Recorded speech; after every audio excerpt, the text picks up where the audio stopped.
Hello, everybody. Welcome back. My name is Ankit Jain. I'm an English teacher.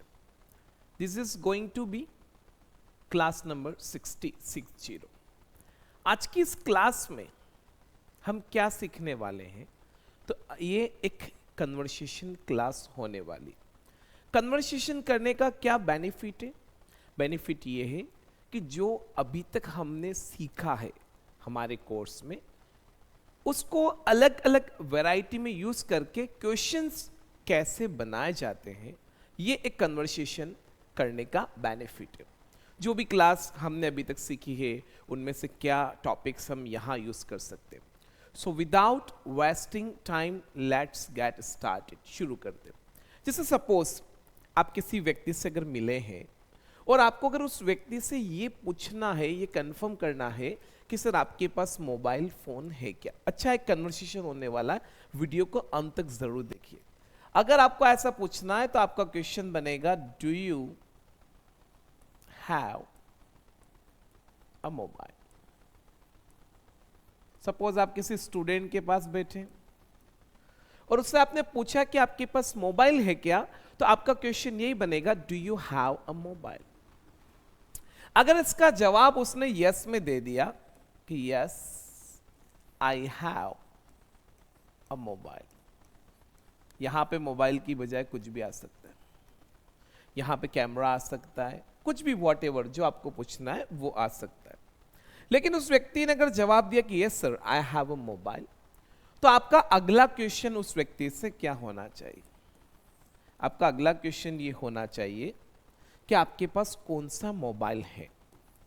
अच्छे से देखना। तो कैसे पूछोगे? विच मोबाइल डू यू हैव। कौन सा मोबाइल क्या बनेगा? विच मोबाइल। अब उससे आपने पूछा कि आपके पास कौन सा मोबाइल है, तो उसने क्वेश्चन पूछा विच मोबाइल डू यू हैव, तो यहां पे जवाब आएगा आई हैव और मोबाइल का नाम आ जाएगा। किसी ने बोला कि सर मेरे पास वीवो है, वन प्लस है, जैसे मेरे पास वन प्लस C2 लाइट है, तो I have one plus C2 light. अब यहां से बात करें, चलो मैं एक अर्निंग हैंड हूं, कमा रहा हूं, तो ठीक है, आप डायरेक्टली क्वेश्चन बना सकते हो कि सर आपने मोबाइल कब लिया, कहां से लिया, आपको कितने में पड़ा, ये क्वेश्चन आपके बनेंगे। लेकिन कोई व्यक्ति अगर अर्निंग हैंड नहीं है, अर्निंग हैंड का मतलब ऐसा कि एक ऐसा व्यक्ति जो भी कमा नहीं रहा, मतलब वो स्टूडेंट लाइफ में है, तब उस व्यक्ति से एक क्वेश्चन आपको पूछना चाहिए। क्या पूछना चाहिए? देखना। उससे आपको उस व्यक्ति से पूछना चाहिए कि आपने खरीदा या किसी ने आपको गिफ्ट किया ये मोबाइल। आपको उस व्यक्ति से ये पूछना चाहिए, ये कंफर्म करना चाहिए कि आपने ये फोन खरीदा या किसी ने आपको गिफ्ट किया। अब देखो, आपके पास अगर मोबाइल फोन या कोई भी चीज अगर है, तो अगर मुझे आपसे पूछना है कि आपने ये खरीदी या किसी ने आपको गिफ्ट किया, तो ये क्वेश्चन मुझे आपसे पास्ट में पूछना पड़ेगा, क्योंकि मोबाइल तो आपके पास है ना।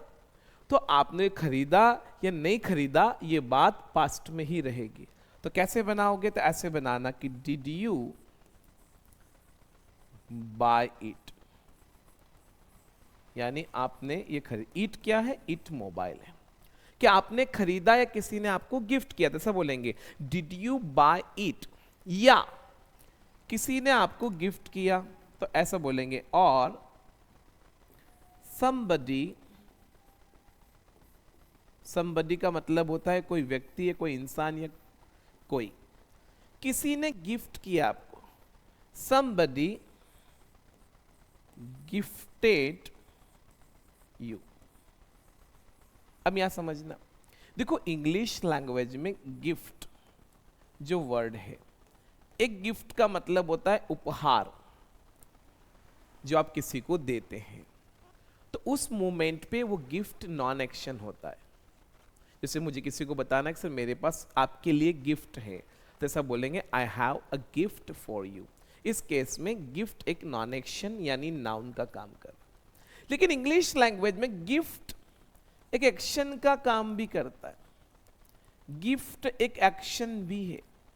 गिफ्ट का मतलब ही होता है किसी को कोई चीज गिफ्ट करना या गिफ्ट में देना। जैसे बहुत सारे लोग बोलते हैं कि सर मैं आपको गिफ्ट दूंगा, तो बहुत सारे लोग ऐसा बोलते हैं I will give you a gift, ये भी चल जाएगा, I will give you a gift. लेकिन अगर मुझे ऐसा बोलना है कि सर मैं आपको कुछ गिफ्ट करूंगा, तो मैं ऐसा बोल सकता हूं I will gift you something. जैसे मुझे सपोज ऐसा बोलना है फॉर एग्जाम्पल कि सर उसने मुझे कैमरा गिफ्ट किया, उसने मुझे कैमरा गिफ्ट किया यानी ही, अच्छा उसने मुझे कैमरा गिफ्ट किया है, कहाँ की बात है, पास्ट। अब गिफ्ट करने के लिए गिफ्ट एक्शन को ही यूज करिए, क्योंकि गिफ्ट का मतलब होता है किसी को कोई चीज गिफ्ट करना। देखो एक तो गिफ्ट का मतलब है उपहार, आपके किसी ने आपको कोई गिफ्ट दिया और आप बताना चाह रहे फॉर एग्जाम्पल कि सर ये गिफ्ट, ये एक उपहार है, तो उस केस में एक नॉन एक्शन यानी नाउन का काम करता है। लेकिन इंग्लिश में गिफ्ट का मतलब ही किसी को गिफ्ट देना भी होता है, उसके लिए गिव लगाने की रिक्वायरमेंट नहीं है, जरूरत नहीं है, गिफ्ट से ही बोल सकते हैं। जैसे सुनना, मैं 2-3 एग्जाम्पल दूंगा, समझ में आ जाएगा। मैंने एक सेंटेंस बनाया सर उसने मुझे कैमरा गिफ्ट किया, तो मैं गिफ्ट एक्शन से ही इस सेंटेंस को बना रहा हूं, तो ही गिफ्टेड मी अ कैमरा, ऐसा बोलेंगे कि सर उसने मुझे कैमरा गिफ्ट किया। अब मैंने यहाँ पे गिफ्ट एक्शन को ही यूज किया है, क्योंकि गिफ्ट का मतलब गिफ्ट देना, उपहार देना भी होता है, तो आप यहाँ जबरदस्ती गिव मत लगाए। जैसे क्वेश्चन का मतलब क्वेश्चन पूछना ही होता है, आंसर का मतलब आंसर देना ही होता है। बहुत सारे लोग बोलते हैं ना आस्क मी अ क्वेश्चन, तो इसका बोल सकते कि प्लीज क्वेश्चन मी, आप मुझसे क्वेश्चन पूछिए, ऐसा भी बोल सकते। जैसे कितने लोग बोलते हैं हाँ सर मैं आपको आंसर दूंगा, मैं आपको जवाब दूंगा, तो बहुत सारे लोग ऐसा बोलते हैं I will give you an answer, but ऐसा बोल सकते हैं कि sir I will answer you, मैं सर आपके क्वेश्चन का जवाब दूंगा, I will answer of your question, ठीक है। सर उसने मुझे जवाब नहीं दिया, he did not answer me, answer का मतलब ही जवाब देना यानी उत्तर देना होता है, गिव लगाने की जरूरत नहीं, लगा देते तो ठीक है। ऐसे क्वेश्चन का मतलब ही इंग्लिश में क्वेश्चन पूछना होता है, आस्क लगाने की जरूरत नहीं होती। सर उसने है ना मुझसे क्वेश्चन किए, ही क्वेश्चनड मी, ही क्वेश्चनड मी, क्वेश्चन का सेकेंड फॉर्म बना दो। तो ऐसे गिफ्ट के साथ भी दोनों फॉर्म में यूज हो सकते हैं ये वर्ड। तो उसने मुझे कैमरा गिफ्ट किया यानी ही गिफ्टेड मी अ कैमरा, यानी उसने मुझे क्या गिफ्ट किया, कैमरा, ऐसा सेंटेंस बना। अब जैसे क्वेश्चन पूछते हैं कि सर आपके पापा आपको आपके बर्थडे पे क्या गिफ्ट देते हैं, तो सेंटेंस बनेगा व्हाट, सेंटेंस सुनना ध्यान से, कि सर आपके फादर आपको आपके बर्थडे पे क्या गिफ्ट देते हैं। क्या ये पिछले बर्थडे की बात है, नहीं। क्या ये आने वाले बर्थडे की बात है, नहीं, ये हर बर्थडे की बात है, मतलब ये बात आपके लिए कहां की होगी, लाइफ की। तो व्हाट डज योर फादर, अब क्या पूछा है कि सर आपके पापा आपको बर्थडे पे क्या गिफ्ट देते, तो मैं देने के लिए गिव नहीं लगा रहा हूं, गिफ्ट एक्शन को ही यूज कर रहा हूं, गिफ्ट का मतलब गिफ्ट देना ही होता है। तो what does your father gift you, gift you object है ना, तो एक्शन के आएगा, ऑन योर बर्थडे, ऐसे पूछिएगा, ऐसे पूछिए सर आपके पापा आपको आपके बर्थडे पे क्या गिफ्ट देते। तो what does your father gift you on your birthday. किसी को मैंने बोला sir yesterday it was my birthday, कल मेरा बर्थडे था, तो आपको ऐसा पूछना है कि सर आपके पापा ने आपको क्या गिफ्ट दिया, तो फिर ये डिड से बनेगा कि what did your father gift you on your birthday. मैंने बोला कल मेरी वाइफ का बर्थडे है, तो आपने बोला कि सर आप आपकी वाइफ को क्या गिफ्ट देंगे, तो what will you gift your wife tomorrow. आई बात समझ में। अब देखो what does your father gift you on your birthday, तो इसका जवाब देंगे तो ही बोलेंगे। अब डस के कारण गिफ्ट में एस लगाना, तो ही गिफ्ट्स, एफ लगाओगे एस लगाओगे तो ही गिफ्ट्स, एक्शन है ये, तो ऐसा बोल देंगे जो भी देते हैं, ही गिफ्ट्स मी, और जो देते बता सकते हो। पास्ट में बनाओगे तो बनेगा ही गिफ्टेड, सेकेंड फॉर्म लगाना पड़ेगा तो बनेगा ही गिफ्टेड मी, और फ्यूचर में बनाओगे तो बनेगा आई विल गिफ्ट हर, और जो भी, जैसे मैंने बोला कि मैं उसको वॉच गिफ्ट करूंगा, I will gift her a watch, उसने मुझे वॉच गिफ्ट करी, ही गिफ्टेड मी अ वॉच। वो मुझे सर हमेशा वॉच गिफ्ट करते हैं, ही always gifts me a watch. ठीक है, ऐसे बनेगा। फिर से सेंटेंस में बनाते आना चाहिए। तो क्या पूछा कि सर आपने खरीदा या किसी ने आपको गिफ्ट किया। तो पहला क्वेश्चन है कि डिड यू बाय इट, या दो ऑप्शन दे रहे ना, एग्जाम में आते हैं ना, और समबडी गिफ्टेड यू। अब दो अलग अलग कन्वर्सेशन बनेंगे। अगर आप इसका जवाब दोगे तो आपका कन्वर्सेशन अलग जाएगा, और इस बात से जवाब दोगे तो यहां आपका कन्वर्सेशन अलग जाएगा। So let's do it. Okay, मैंने बोला कि हाँ सर मैंने खरीदा, तो क्या बोलेंगे, यस आई, बाय का सेकेंड फॉर्म बनेगा बॉट। देखिएगा लास्ट तक, मजा आएगा क्वेश्चन कैसे बनाते सीखी हुई चीजों से। तो बनेगा यस आई बॉट इट। पहला क्वेश्चन क्या पूछोगे कि सर आपने कब खरीदा, तो बोलेंगे व्हेन। अब देखो, किसी व्यक्ति के पास कोई भी चीज है, कोई भी थिंग्स है, और डायरेक्टली अगर क्वेश्चन पूछने का मन आ जाए ना कि सर आपने ये चीज कब खरीदी, तो हमेशा पास्ट में ही बनाना। तो व्हेन डिड, क्योंकि उस चीज के बारे में पूछ रहे हो। When did you buy it भी बोल सकते हो और दिस भी बोल सकते हैं, THIS, कि सर आपने ये कब खरीदा। अच्छा, ये ईट क्या चल रहा है, मोबाइल, ऊपर से मोबाइल का कन्वर्सेशन कर रहे हैं ना, तो दिस इज मोबाइल। तो when did you buy it, तो आई बोलेंगे, बाय का सेकेंड फॉर्म बनेगा बॉट, तो बनेगा I bought it, I bought it. अब मुझे बताना है कि पिछले साल खरीदा, तो मैं बोलूंगा last year, I bought it last year, पिछले साल लिया मैंने। मुझे बताना है कि सर मैंने 2024 में लिया, तो आई बॉट इट इन 2024, तो ऐसे बोल देंगे कि सर मैंने पिछले साल लिया, I bought it last year, ऐसी बात हो जाएगी। और मुझे ऐसा बोलना है कि मैंने 24 में लिया, तो अगर मुझे ऐसा बोलना है कि 2 महीने पहले लिया, तो बिफोर 2 मंथ्स, ऐसा भी बन जाएगा, ये भी जवाब दे देंगे। ठीक, अगला क्वेश्चन क्या पूछोगे, समझ में आ रहा है। पहला क्वेश्चन तक सर आपने कब खरीदा, दूसरा क्वेश्चन है सर आपने कहां से खरीदा, यानी वेयर फ्रॉम। फ्रॉम वेयर भी बोल सकते हैं, कोई प्रॉब्लम नहीं। Where did you buy it, और लास्ट में आप क्या लगाएंगे, फ्रॉम। यानी सर ये कैमरा आपने या ये मोबाइल आपने कहां से लिया, तो where did you buy it from. अब यहां देखना क्या जवाब है, बनेगा आई बॉट, फिर आएगा इट, और फिर लिखेंगे फ्रॉम करके प्लेस का नाम लगा देंगे। देखो इस वीडियो में, इस कन्वर्सेशन में सबसे अच्छी कोई चीज आज आप सीखेंगे, तो एक तो किसी चीज का प्राइस अगर किसी से पूछना है तो वो कैसे पूछा जाता है, ये आप सीखेंगे। एक नया टॉपिक है, तो इसको अंत तक जरूर देखिए। कितनी बार ऐसा देखा गया है कि बच्चों में इतना पेशेंस नहीं होता है, वो जल्दी से, जैसे ये चीजें हम देखते हैं ना, बहुत सारे लोग बोलते हैं, मतलब एक शॉर्ट वीडियो, एक रील्स लगभग 30 सेकेंड 60 सेकेंड की है, उसमें भी बच्चे इंतजार करते हैं कि ये फॉर एग्जाम्पल कब खत्म, लोग उसको भी स्किप कर देते। मतलब लोगों का पेशेंस आप देखिए कितना कम होता जा रहा है सोशल मीडिया से, नुकसानदायक भी। तो ऐसे बोलेंगे आई बॉट इट फ्रॉम करके प्लेस का नाम, जहां भी जिस जगह से आपने खरीदा बता देंगे। फॉर एग्जाम्पल मैंने बोला सर मैंने एमएलएसेंस से खरीदा, ये हमारी एक शॉप का नाम है, तो आई बॉट इट फ्रॉम एमएलएसेंस। ठीक, कब लिया ये पूछ लिया, कहां से लिया ये पूछ लिया। अब मेन क्वेश्चन है, फॉर एग्जाम्पल एक तो पूछ सकते हैं, क्या पूछ सकते हैं कि सर आपको मोबाइल कैसा लगा, ये भी पूछ सकते हैं ना। आपको मैंने थोड़े दिन पहले क्वेश्चन सिखाया था, है ना, ऐसा भी पूछ सकते हैं। अगर किसी चीज से लेकर सामने वाले व्यक्ति का ओपिनियन जानना है ना, उसका अनुभव पता करना है उस चीज के साथ, तो बोलते हैं how do you find it, है ना, पास्ट में नहीं लाइफ में ही पूछ सकते हैं।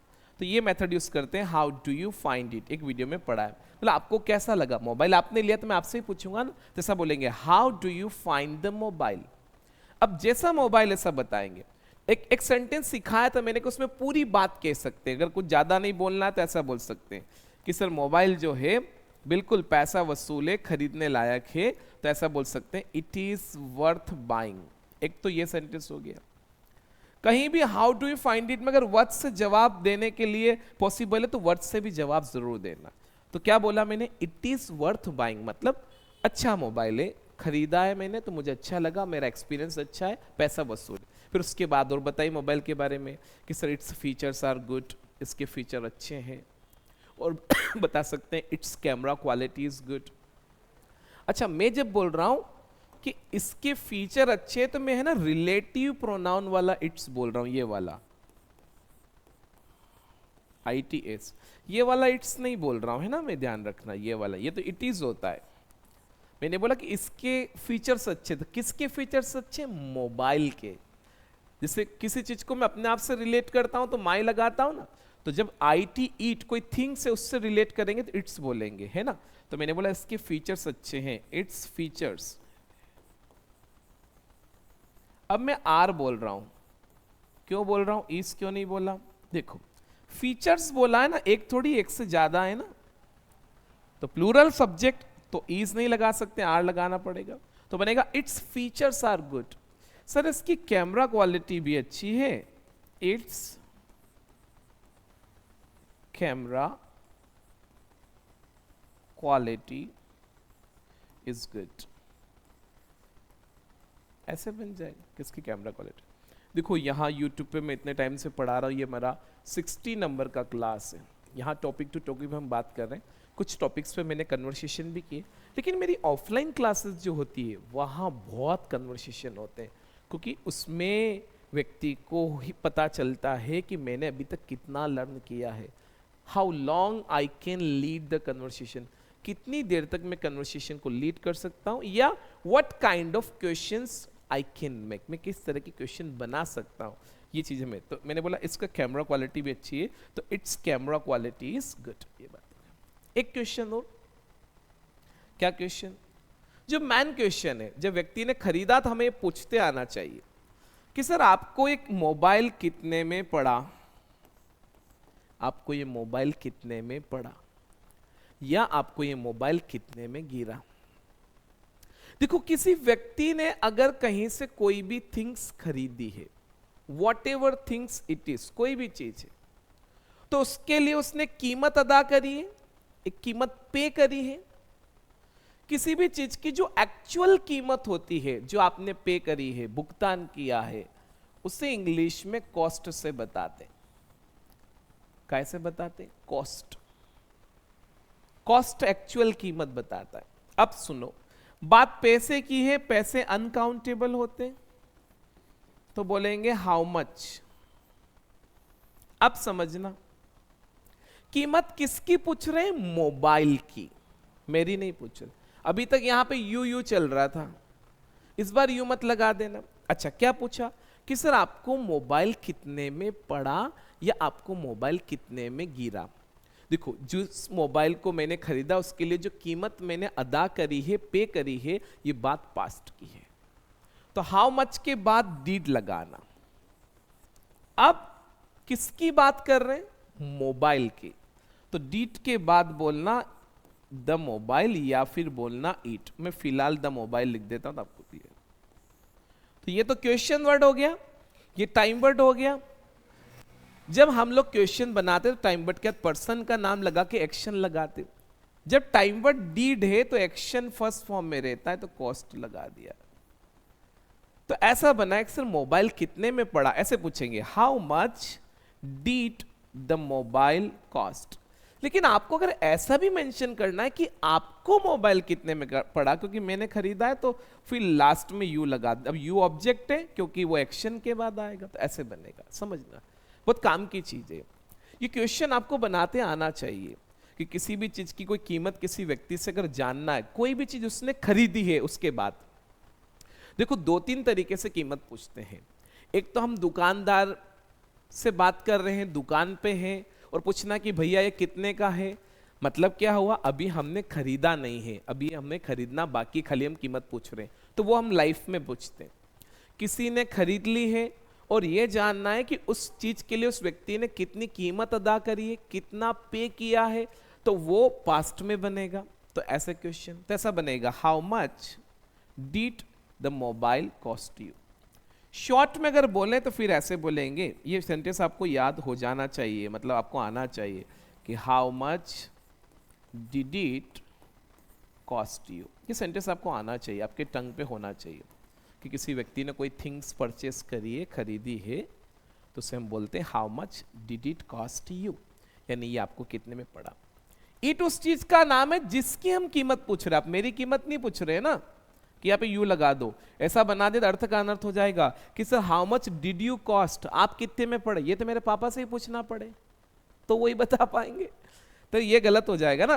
तो यहाँ पे यू मत लगा देना, है ना, हमारी तो कोई कीमत नहीं, हम तो प्राइसलेस है, एक इंसान ह्यूमन एक प्राइसलेस है फॉर एग्जाम्पल। तो ऐसा बनेगा how much did it cost you, ये पास्ट। अब इसका जवाब देते हैं, देखो द मोबाइल है, मैं द मोबाइल ना लिखकर इट लिख सकता हूं, क्या लिखा हुआ है डीड, क्या एक्शन है कॉस्ट, इसका सेकेंड फॉर्म लगाना पड़ेगा। अब समझिए ध्यान से, इंग्लिश में कॉस्ट के तीनों फॉर्म ऐसे हैं, कॉस्ट, कॉस्ट और कॉस्ट। कॉस्ट का सेकेंड फॉर्म कॉस्टेड नहीं होता है और थर्ड फॉर्म भी कॉस्टेड नहीं होता, ध्यान रखना, ठीक है, नहीं होता, कॉस्ट कॉस्ट कॉस्ट ही रहते। कॉस्ट के तीनों फॉर्म सेम है, cost, cost and cost, costed नहीं होता है, ध्यान रखना, please make it a point. कैसे बोलेंगे इट कॉस्ट, ये सेकेंड फॉर्म ही है, इट कॉस्ट, फिर क्या बोलना पड़ेगा मी, क्योंकि यू था ना क्वेश्चन। अब समझना, जब हम कोई कीमत बताते किसी चीज की, हमें कितने में पड़ी, कितने रुपए में, तो उस केस में उस में के लिए हम यहां पे जो वर्ड लगाते हैं वो वर्ड होता है एट, इन नहीं होता है। कीमत को इन से नहीं एट से बताते। आप कितने बार टीवी में एट देखते हैं, वाले आता ना 8 रुपीज, है ना, देखा होगा, you must have seen, 8 rupees करके और कीमत बताते हैं, तो 8 से बताते हैं। तो कैसे बोलोगे, ऐसे बोलोगे इट कॉस्ट मी 8 और प्राइस। जैसे मुझे बता रहा है सर फोन मुझे है ना 19,000 में पड़ा, तो द मोबाइल कॉस्ट मी 19,000। अब चीजों को बोलते सीखिए, ऐसा थोड़ी है कि कोई सेंटेंस पॉजिटिव, जब आपसे कोई क्वेश्चन पूछेगा तभी आपके काम का, नहीं, आप अपनी तरफ से भी तो पॉजिटिव नेगेटिव बोलते हैं। सपोज मैंने कुछ खरीदा है, मान लेते हैं मैंने ये पैकेट खरीदा है डॉम्स का, अब इस पे प्राइस लिखी हुई है 20 रुपीज। अब हो सकता है मैंने बल्क में खरीदे, आई बॉट इन बल्क, तो मैंने बोला सर मुझे पर पीस है ना 18 रुपए में ही पड़ा, तो ऐसा बोलेंगे sir actually a single piece cost me 18 rupees because I bought in bulk. अब मैंने क्या बोला कि एक सिंगल पीस मुझे 18 रुपए में पड़ा, तो this single piece cost me 18 rupees, ये पास्ट में बोला, और ये अंडरस्टूड है सबके लिए कि ये सेकेंड फॉर्म है। क्यों, अगर ये सेकेंड फॉर्म नहीं होता, अगर ये लाइफ में होता, तो देखो यहाँ सब्जेक्ट ईट है, तो ईट फिर एक्शन में एस दे देता। अगर इसको लाइफ मानते ना तो फिर थर्ड पर्सन फिर एस आता, तो इट कॉस्ट मी 8 करके प्राइस बता दे। ये तो बात हुई पास्ट की, ठीक। पास्ट में अगर पूछना है किसी चीज की प्राइस कि आपको कितने में पड़ी, तो ऐसे पूछा जाएगा। ये सेंटेंस आप माइंड में फिट कर लीजिए, how much did it cost you. अब अगर इस बात को हमें लाइफ में बनाना है, देखो लाइफ और पास्ट में क्या है, पास्ट का मतलब तो है कि आपने उसके लिए कितना पे किया है। हो सकता है आपने बार्गेनिंग भी करी हो, कोई डिस्काउंट भी हो, मान लेते चीज 20 रुपए की है लेकिन आपको 15 में पड़ी, 16 में पड़ी, हो सकता है आपने बार्गेनिंग करी, यू डिड द बार्गेनिंग। लेकिन जब आप किसी शॉपकीपर पे हैं, शॉपकीपर से बात कर रहे हैं, किसी शॉप पे हैं, if you are doing shopping और आप कोई चीज खरीदने वाले हैं, अभी आपने खरीदी नहीं, तो at the starting what happens, आप उस व्यक्ति से ओनली प्राइस पूछते कि भैया कितने का है। सपोज मैंने कोई स्टोर विजिट किया है, मान लेते हैं मोबाइल का स्टोर, कैमरे का स्टोर मैंने विजिट किया, और there what happened with me, वहां मेरे साथ क्या हुआ, कोई मोबाइल लगा हुआ था, I liked that mobile, I loved that phone, तो मैंने उस स्टोर पे खड़े हुए, फॉर एग्जांपल जो व्यक्ति वहां पे था, उस व्यक्ति से, प्रमोटर से मैंने पूछ लिया कि भैया ये फोन कितने का है। अभी मैं क्या पूछ रहा हूं, ओनली प्राइस पता कर रहा हूं।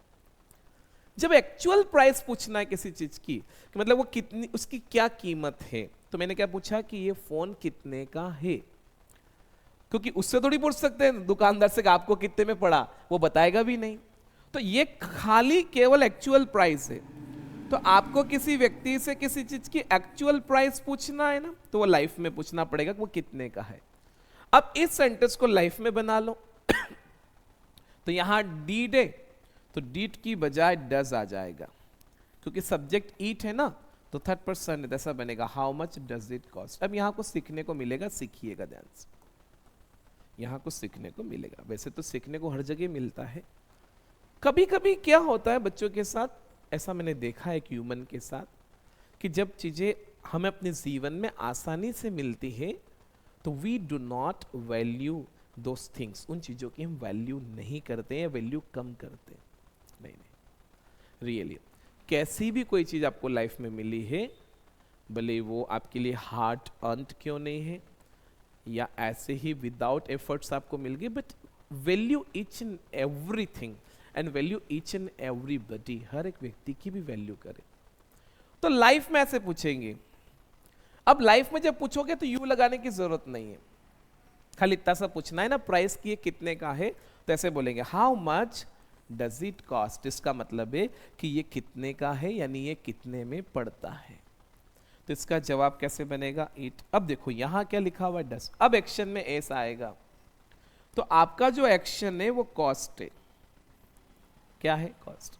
कॉस्ट में एस लगाओगे तो ऐसा बनेगा इट कॉस्ट, फिर क्या लगाओगे, एट और प्राइस। अब यहां देखना, जब आपने कॉस्ट में एस लगाया, एस क्यों लगाया, क्योंकि थर्ड पर्सन का सेंटेंस है, ईट है, सिंगुलर है, ही शी इट, तो थर्ड पर्सन वाला रूल्स लगेगा लाइफ में। तो डज है तो एक्शन में एस आएगा। अब ये तो क्वेश्चन पूछा, अपनी तरफ से भी किसी चीज की प्राइस बता रहे हो। एक दुकानदार प्राइस बताता ना, कभी कभी हम भी चीजें खरीदते हैं तो उनकी एक्चुअल प्राइस भी बता दे, सर ये इतने का है, ये नहीं बता रहे कि मुझे कितने में पड़ा, खाली हम प्राइस भी बताते कभी कभी, तो फिर वो प्राइस ओनली काई में बताते लाइफ में, ठीक है। तो ऐसा, अब यहां देखना, जब आपने कॉस्ट के साथ एस एट किया है, अब इसका जब प्रोनाउंसिएशन आप बनाएंगे तो बनेगा नहीं। इंग्लिश में सुनना, कोई भी एक्शन है जिसके लास्ट में टी है, और अगर उससे पहले ऑलरेडी एस आ रहा है और आप जब फिर एस लगाकर उसका प्रोनाउंसिएशन बनाएंगे तो नहीं आएगा। देखिए ध्यान से, बोर्ड पे एक एग्जांपल लिखता हूं। लास्ट, LAST, यहां टी से पहले एस है, अब इसमें एस और लगा के प्रोनाउंसिएशन बनाओ, LASTS, लास्टस ना। आपका एक प्रोनाउंसिएशन इसका बनेगा लास्ट, लास्ट, बस। इसका प्रोनाउंसिएशन बनेगा कॉस्ट, कोस्टस मत कर देना, ऐसा नहीं करना है, ऐसा नहीं करना। इसको पोलाइटली बोलेंगे, it cost me, it cost me, it cost, sorry it cost 8, ये इतने में पड़ता है, तो ऐसा बनेगा। जैसे मुझे इस गिफ्ट पैक की प्राइस बताना है कि ये 20 रुपए का है, मैं ये नहीं बता रहा हूं कि मुझे कितने में पड़ा, हो सकता है मैंने बार्गेनिंग कर, मैं इसकी एक्चुअल प्राइस बता रहा हूं, मतलब इसकी क्या कीमत है। तो ऐसे बताएंगे कि दिस पेक कॉस्ट 820 रुपीज, यानी ये पेक 20 रुपए का है, ये पेक 20 रुपए में आता है। ओके, तो मैंने बोला कि दिस कॉस्ट 820 रुपीज, यानी ये 20 रुपए का है। मेरे पास ये फॉर एग्जाम्पल एक माइक है, ये फॉर एग्जाम्पल कॉलर माइक। अब इसकी कीमत जो है अगर देखा जाए तो ये लगभग 3000 का है, तो ऐसे बोलेंगे इट कॉस्ट 3000, समझना।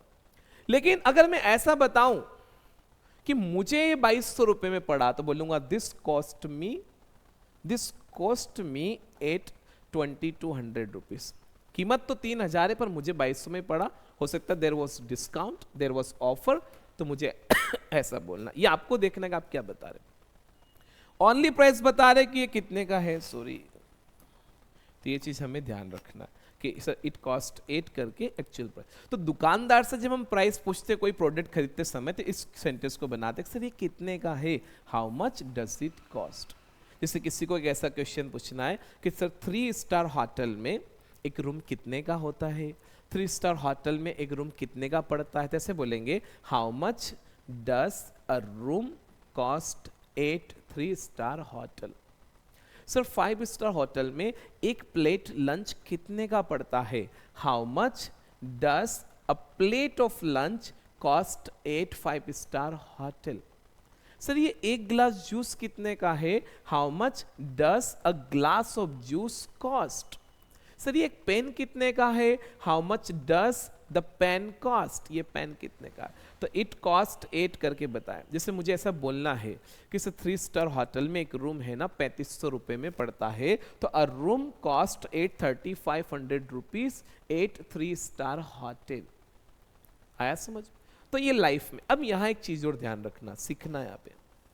देखो अगर आपका सब्जेक्ट सिंगुलर है यहाँ पे तो ये डज से बनेगा, लेकिन अगर आपका सब्जेक्ट प्लूरल है यानी अगर चीजें एक से ज्यादा है तो फिर वहां डज नहीं आएगा। जैसे आप पूछ रहे हैं किसकी प्राइस, समझना ध्यान से। लाइक शूज है, जीन्स है, जो जो चीजें पेयर में होती जिसमें सिंगल चीज नहीं है उनको इंग्लिश में हमेशा प्लूरल माना। जैसे शूज, जीन्स, आपका कैंची यानी सीजर, चश्मा, इनको इंग्लिश में प्लूरल कंसीडर किया है इसलिए कि इनमें दो पार्ट्स होते हैं, सिंगल नहीं। ये जहां जहां आपको चीजें जोड़ में पेयर में दिखेगी, जैसे जींस में अगर आप देखें तो दो है, दो आप अलग अलग लेग्स उसमें डालते हैं, तो यहां ध्यान रखना कंफ्यूजन ना हो। तो फिर उस केस में अगर पूछना है ना कि सर ये जूते कितने के हैं, तो एक जूता तो आप लेंगे नहीं, दोनों लेंगे। तो ऐसा बोलेंगे how much do the pair of shoes cost, यानी इस केस में यहां पे आप लगाएंगे THEAC, ये वाला दिस प्लूरल, कि how much do this cost, कि ये कितने का है। तो अगर एक से ज्यादा आइटम्स हैं तो फिर आप यहां पे डू लगाएंगे। समझ में तो आ रहा ना? सेंटेंस तो लाइफ का है, पर लाइफ में ही शी और इट के लिए डस आता है और आई यू वी और दे के लिए क्या आता है? डू। सब्जेक्ट जब आपका प्लूरल हो जाएगा तो आपको यहां पे डू लगा, तो ऐसा बनेगा how much do this cost, यानी ये कितने के हैं। जैसे सपोज फॉर एग्जांपल मेरे पास एक पेन है इसकी प्राइस पूछोगे कि सर ये पेन कितने का है, तो how much does the pen cost. अब नाउ आई हैव 3 पेन्स, आपने बोला सर ये पेन्स कितने के हैं, तो अब मोर देन वन हो गया ना। आपको सिंगुलर प्लूरल अगर अच्छे से पढ़ना तो मैंने वी और दे वाला वीडियो बना रखा, आप वो देखिएगा। तो ऐसा बनेगा how much do this pens cost, कि सर ये पेन कितने के हैं, तो मैंने बोला ये 50 रुपीज के हैं, तो दिस पेन कॉस्ट 850 रुपीज। अब यहाँ पे भी देखना, यहाँ पे हम बोलेंगे THEAC दिस, अब डू है तो एक्शन में एस का सवाल ही नहीं है, ओनली कॉस्ट आएगा, तो ऐसा बनेगा दिस पेन कॉस्ट 850 रुपीज। जैसे मैंने बोला भैया एक जोड़ जूते कितने के हैं, ये वाले जूते कितने के हैं, तो how much do this pair of shoes cost, कि ये एक जोड़ जूते कितने के हैं, तो बनेगा the pair of shoes cost 8 और जो भी प्राइस है। आपको इन्हें बोलने की हैबिट में गिरना पड़ेगा। मैं आपको ये समझा सकता हूं कि इन्हें बनाना कैसे। हाँ मैं ये बता रहा था कि टी से पहले जब एस और टी के बाद भी एस आ जाए फिर आप इस एस के कारण इसका साउंड क्रिएट नहीं कर पाए, लेकिन हाँ टी से पहले एस नहीं है और एस लगाते हैं तो फिर साउंड क्रिएट होता है। देखो टी के पहले ई है तो यहाँ साउंड आएगा गेट्स, यहाँ पे का साउंड आ जाएगा, देखो CUT, यहाँ पे आएगा कट्स, यहाँ पे साउंड भी आ जाएगा इसका पुट्स, ठीक है, लेकिन यहाँ नहीं आएगा। तो ये अपने को थोड़ा सा ध्यान रखना है कि टी से पहले अगर एस होता है तो फिर बाद वाले एस का साउंड हम क्रिएट नहीं कर पाते। तो आपको ये 2-3 क्वेश्चन तो आना चाहिए। एक पास्ट वाला how much did it cost. अच्छा पास्ट में सिंगुलर प्लूरल का फर्क नहीं पड़ेगा क्योंकि यहाँ थर्ड पर्सन के लिए भी डी रहता, लेकिन लाइफ में पड़ता है क्योंकि डू और डज वहां पे 2 टाइम वर्ड होते हैं इसलिए। तो सिंगुलर के लिए how much does it cost, single things के लिए एक से ज्यादा how much do this cost. तो जवाब बनेगा दिस कॉस्ट 8 करके बता दे, ठीक है। ये बात हो गई लाइफ और ये पास्ट। फ्यूचर भी बता देता हूं इसका, मैं अगर ये बात फ्यूचर में पूछना है बन सकती है फ्यूचर में। जैसे सपोज फाइनली आप किसी शॉप पे हैं, कोई चीज आपने पूछा फॉर एग्जाम्पल कि ये कितने की है, उसने बताया कि सर ये इतने की है, for example it cost 3,000 rupees. तो आपने बोला नहीं नहीं you will have to give me some discount, आपको मुझे कुछ डिस्काउंट देना पड़ेगा। तो उसने बोला नहीं sorry I can't help it, यानी I can't give you discount. बोला नहीं नहीं यू हैव टू गिव मी, आपको मुझे देना पड़ेगा। Then he gave you 20% discount. He gave you 20% discount. अब 3000 का 20% कितना होगा, तो शायद 600 रुपीज होगा। अब आपने पूछा कि अब मुझे कितने में पड़ेगा, अब ये मुझे कितने में पड़ेगा। अब अगर आप दुकानदार से बोल रहे हो कि सर अब ये प्रोडक्ट मुझे कितने में पड़ेगा, तो ऐसे बोलेंगे हाउ मच विल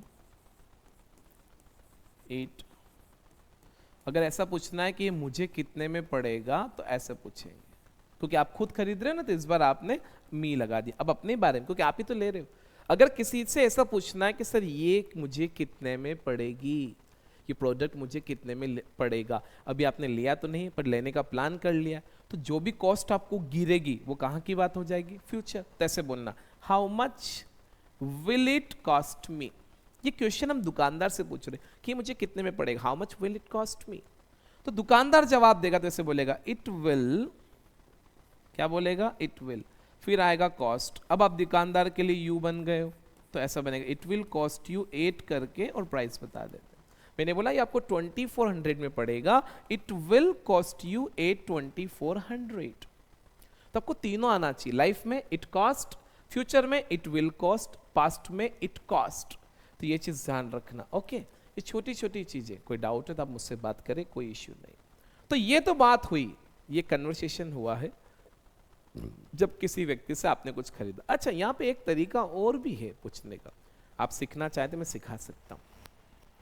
एक तरीके से और हम इंग्लिश में प्राइस पूछ सकते हैं किसी चीज का। एक तरीका तो है how much does it cost. इस केस में कॉस्ट एक्शन है इसलिए हमें डज लगाना पड़ा, या कॉस्ट एक्शन इसलिए डू लगाना पड़ा। कभी कभी हम किसी चीज की प्राइस अगर पूछते हैं तो ऐसा भी पूछ सकते हैं हाउ मच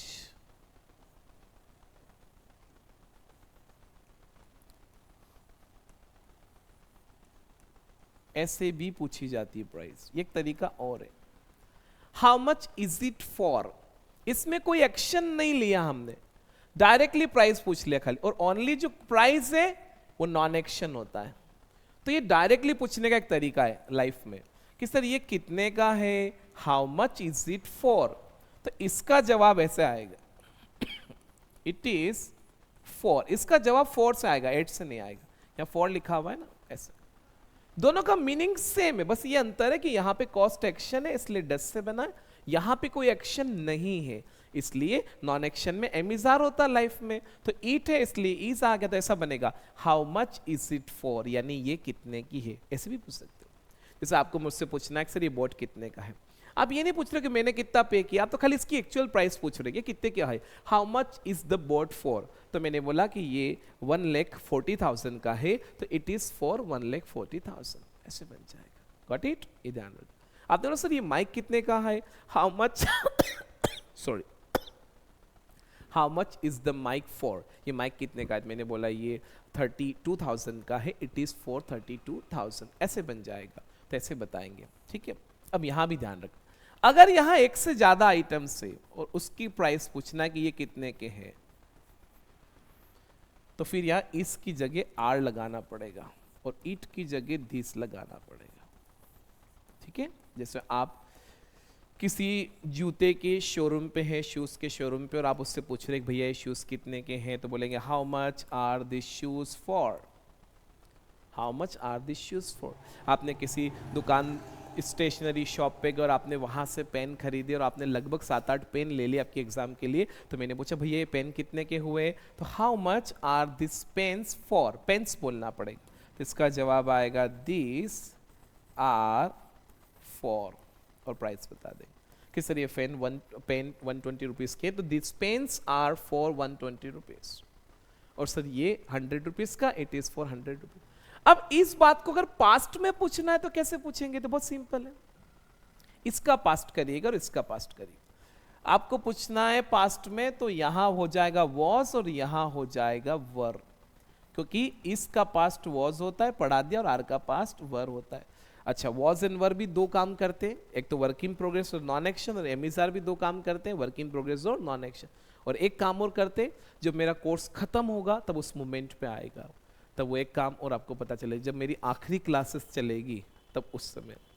तो आपने पूछा कि सर ये कितने का था बोर्ड, तो how much was it for, ये कितने का था, तो फिर बोलेंगे इट वॉज फॉर सर ये पेन कितने के थे, how much were this pens for, तो बनेगा दिस पेन्स वर फॉर करके बता देंगे। तो लगभग how much was it for का जो मीनिंग है वो same how much did it cost जैसा है, how much did it cost. यहाँ एक्चुअली कॉस्ट एक्शन है इसलिए डिड से बनाया, वहां कोई एक्शन नहीं इसलिए ऐसा बनाया। ठीक है, ये कन्वर्सेशन हुआ है और ये बहुत ही प्यारा कन्वर्सेशन है। अब एक चीज और, क्लियर यहां तक सभी को मेरी बात? यहां देखिएगा क्वेश्चन ये आया, सपोज फॉर एग्जाम्पल कि मान लो उस व्यक्ति ने खरीदा नहीं है, किसी ने उसे गिफ्ट किया, ये बात अगर वो बोल रहा है, आपने पूछा sir did you buy it और समबडी गिफ्टेड यू, तो मैंने बोला यस सर एक्चुअली किसी ने मुझे गिफ्ट किया है, तो बोलेंगे कि सर मैंने खरीदा नहीं है, मुझे किसी ने गिफ्ट किया है, तो हम ऐसा बोलेंगे कि actually I did not buy it, actually I did not buy it, किसी ने गिफ्ट किया है मुझे, somebody gifted me, क्या बोलेंगे? somebody gifted me। तब यहां से पहला क्वेश्चन बनेगा कि सर किसने गिफ्ट किया है आपको, किसने मतलब किस व्यक्ति ने, व्यक्ति मतलब पर्सन, हु के ऊपर एक बहुत प्यारा वीडियो बना रखा है मैंने, नहीं देखा है आपने अभी तक, if you have not seen yet then please do watch, जरूर देखिए। अभी डू वॉच क्यों बोला मैंने, वॉच तो एक्शन, आगे डू क्यों लगा था, इसके ऊपर भी एक वीडियो बनाएंगे। तो देखो सीखते रहिए। तो क्या पूछा कि सर ये आपको किसने गिफ्ट किया।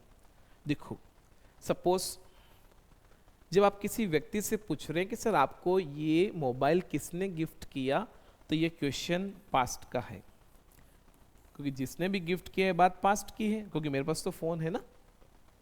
जैसे सपोज आज मैं स्कूल गया फॉर एन एग्जाम्पल, लंच खाया मैंने, और जब लंच किया मैंने तो क्या हुआ, आज सब्जी या वेजिटेबल काफ़ी स्पाइसी थी, इट वॉज वेरी स्पाइसी।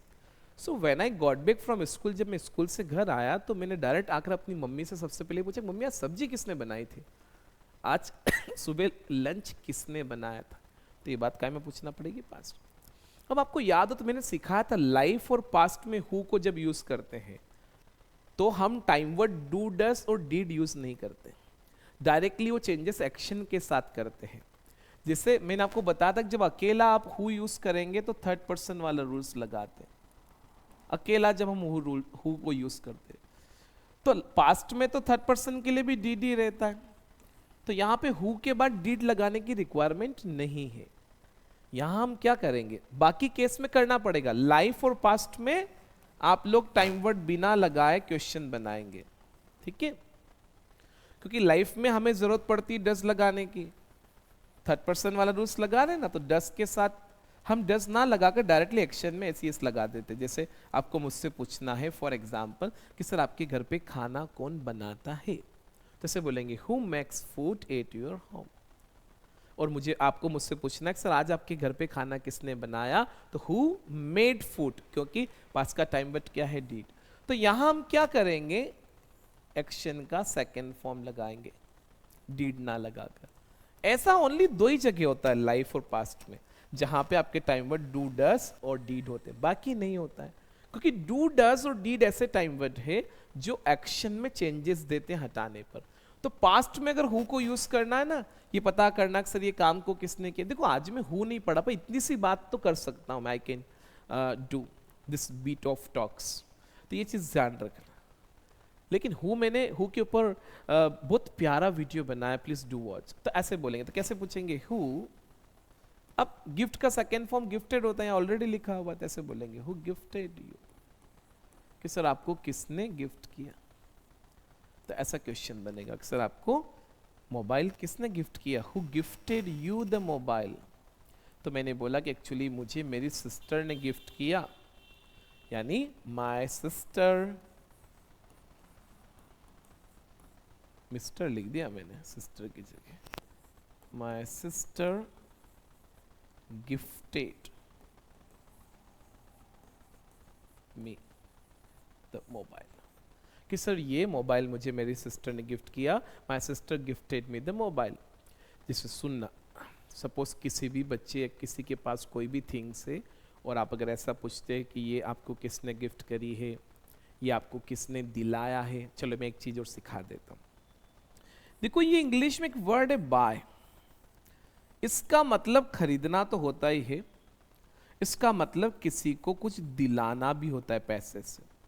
किसी भी व्यक्ति को अगर हम पैसे से कुछ भी दिलाते हैं तो दिलाने के लिए बाय लगाया जाता है।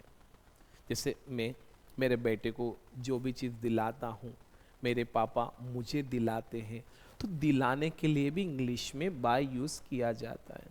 ठीक है, आई बात समझ में? बाय का वही सेकेंड फॉर्म बॉट। बॉट जैसे मुझे ऐसा बोलना है कि सर कल मेरे पापा ने मुझे कैमरा दिलाया, तो कल दिलाया तो ऐसे बोलूँगा माय फादर, पास्ट में बोलेंगे तो bot me, my father bot me a camera yesterday, ऐसे बोलेंगे। यस्टरडे आप लगा लेना कि सर कल मेरे पापा ने मुझे कैमरा दिलाया, my father bot me a camera yesterday. Sir मेरे पापा, जैसे आपको एक क्वेश्चन पूछना है, सर आपके पापा आपको दिवाली पे क्या दिलाते हैं, है ना, तो कैसे पूछोगे? हर दिवाली की बात होगी तो लाइफ की होगी, तो ऐसे पूछना, what does your father, what does your father bye you, दिलाना बोल रहे हैं ना, तो ऐसे बोलेंगे ऑन दिवाली, ऐसे बनाइएगा आप।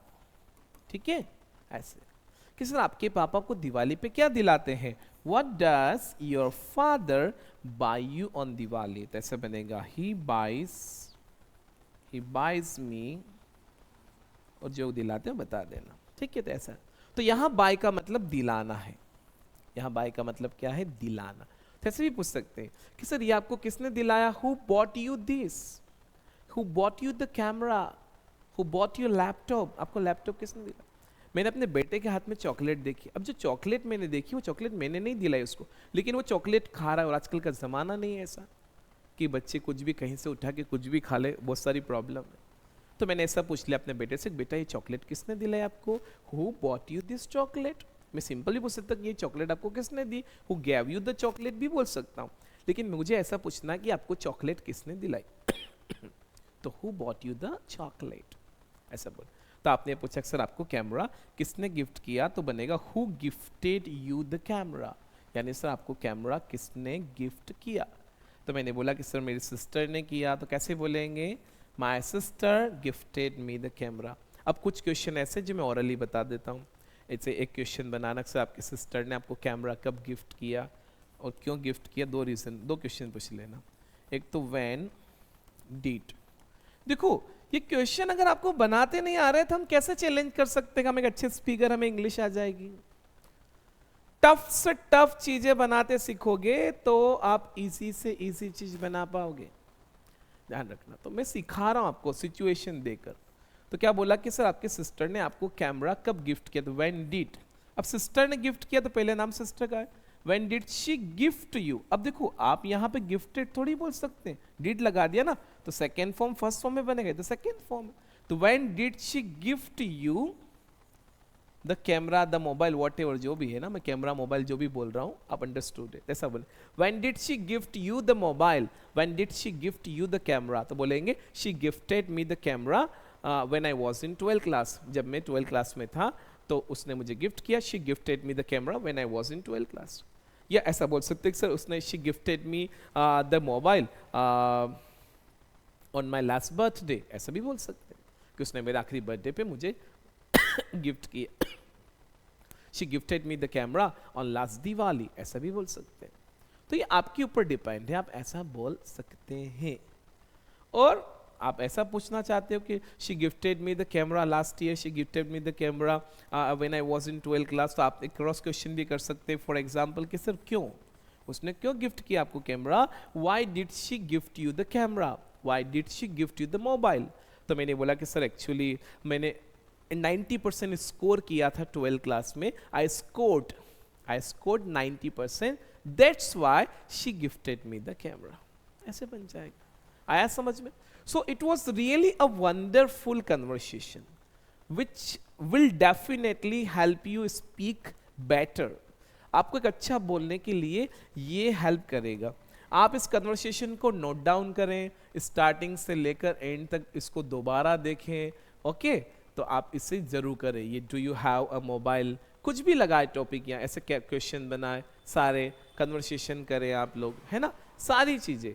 जो मैंने आपको सिखाया है लास्ट फर्स्ट से लेकर लास्ट तक, इसे देखकर वापस नोट डाउन करें। यू विल डेफिनेटली एंजॉय, मजा आएगा आप लोग को। देखो मेहनत लगती है, इट टेक्स टाइम। ऐसा इंग्लिश में कहा जाता है, it is said in English, good things always take time. अच्छी चीजें हमेशा समय लेती है। ऐसे लोग बोलते हैं, किताबों में लिखा हुआ, there is no shortcut of success, you always have to follow a long route. ये बात ध्यान रखें।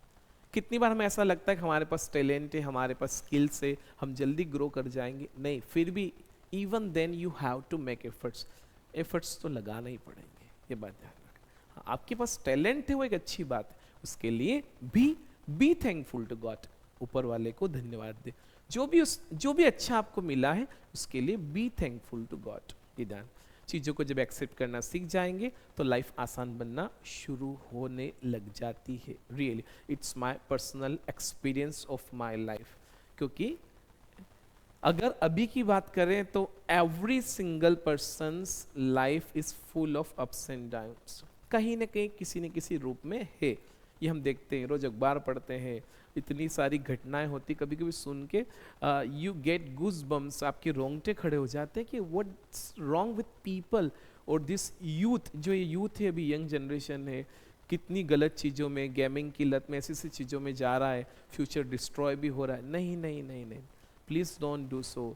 Life is very precious, it's one time offer, value the life, tomorrow life will value you. So thank you guys, thank you for watching, see you in next video. And at the last I always say, please do like, do comment and do share the video if you like it. Thank you guys.